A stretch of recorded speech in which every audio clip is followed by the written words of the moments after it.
शहीद नाज़िम जोखियो जी बेवा शीरीन जोखियो पंहिंजे ड्राइवर आसिफ जोखियो सां शादी करण जी तस्दीक करे छॾी। शीरीन जोखियो आसिफ जोखियो सां शादी करण जी तस्दीक कंदे चयो त संदसि मुड़ुस जी पहिरीं ज़ाल वसंती जोखियो ख़िलाफ़ केस दाख़िल करायो वेंदो। उन मथसि संदसि घर जा वीडियोज़ ऐं फोटोज़ चोरी करे सोशल मीडिया ते वायरल करण समेत संदन घर मां सोना ज़ेवर क़ीमती कपिड़ा खणी वञण जो इल्ज़ाम हयो आहे। शीरीन जोखियो चयो त 8 महीना अॻु हुन हक़ निकाह कंदे आसिफ जोखियो सां वसंती जोखियो जी मर्ज़ी मूजिबि शादी कई ऐं ॿई गॾिजी 8 महीननि ताईं गॾु हिकु घर में रहियूं। हुन चयो त वसंती जोखियो मथसि ऐं संदसि मुड़ुस ते तशदुद जा जेके इल्ज़ाम हया आहिनि उहे बेबुनियाद आहिनि। पंहिंजे मासूम न्याणी खे ढाल बणाए बेबुनियाद इल्ज़ाम हणी रही आहे, जंहिं ख़िलाफ़ केस दाख़िल करायो वेंदो। अहम ख़बर ॾियूं पिया अपडेट कंदा हलूं त शहीद नाज़िम जोखियो जी बेवा शीरीन जोखियो पंहिंजे ड्राइवर आसिफ जोखियो सां शादी करण जी तस्दीक करे छॾी आहे। शीरीन जोखियो आसिफ जोखियो सां शादी करण जी तस्दीक कंदे चयो त संदसि मुड़ुस जी पहिरीं ज़ाल वसंती जोखियो ख़िलाफ़ केस दाख़िल करायो वेंदो।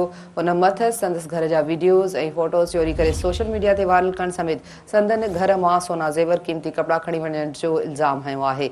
शीरीन जोखियो चयो त 8 महीना अॻु हुन हक़ निकाह कंदे आसिफ जोखियो सां वसंती जोखियो जी मर्ज़ी मूजिबि शादी कई ऐं ॿई गॾिजी 8 महीननि ताईं गॾु हिकु घर में रहियूं। हुन चयो त वसंती जोखियो मथसि ऐं संदसि मुड़ुस ते तशदुद जा जेके इल्ज़ाम हया आहिनि उहे बेबुनियाद आहिनि।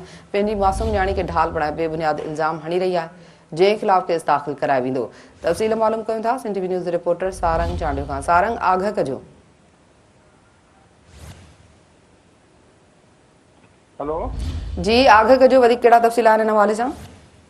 जी, शहीद नाज़िम जोखियो बेवा शीरीन जोखियो पारां ड्राइवर आसिफ जोखियो सां शादी वारो मामले अदालत में दरख़्वास्त दाख़िल कराइण आसिफ जोखियो जी पहिरीं घरवारी वसंती ऐं शीरीन जोखियो में सख़्त ख़िलाफ़ शीरीन जोखियो 8 महीना अॻु आसिफ जोखियो जी शादी करण जी तस्दीक कंदे चयो त वसंती जोखियो ख़िलाफ़ केस दाख़िल करायो वेंदो।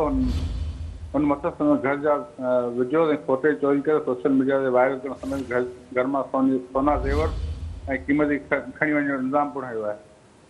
शहीद नाज़िम जोखियो जी बेवा आसिफ जोखियो सां निकाह कंदे शीरीन जोखियो चयो 8 महीना अॻु हू हुन हक़ निकाह कंदे आसिफ जोखियो सां वसंती जोखियो जी मर्ज़ी मूजिबि शादी कई। वसंती जोखियो असांजी गॾिजी 8 महीने ताईं हिकु घर में गॾु रहियासीं।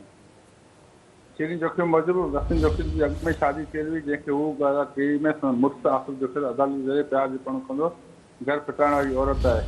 हुन चयो त मूं पंहिंजे मुस्तक़बिल ॿारनि खां त निकाह करे ॾोह न आहे करे, पर वसंती जोखियो बेबुनियाद इल्ज़ाम हणी अदालत पेश थी पान बचाइण जी कोशिशि करे रही आहे। शीरीन जोखियो मूजिबि त कुझु महीना अॻु वसंती जोखियो कावड़ जी घर छॾे हली वई, पर मुड़ुस आसिफ जोखियो खे बार बार पहुचाइण वठी आयो।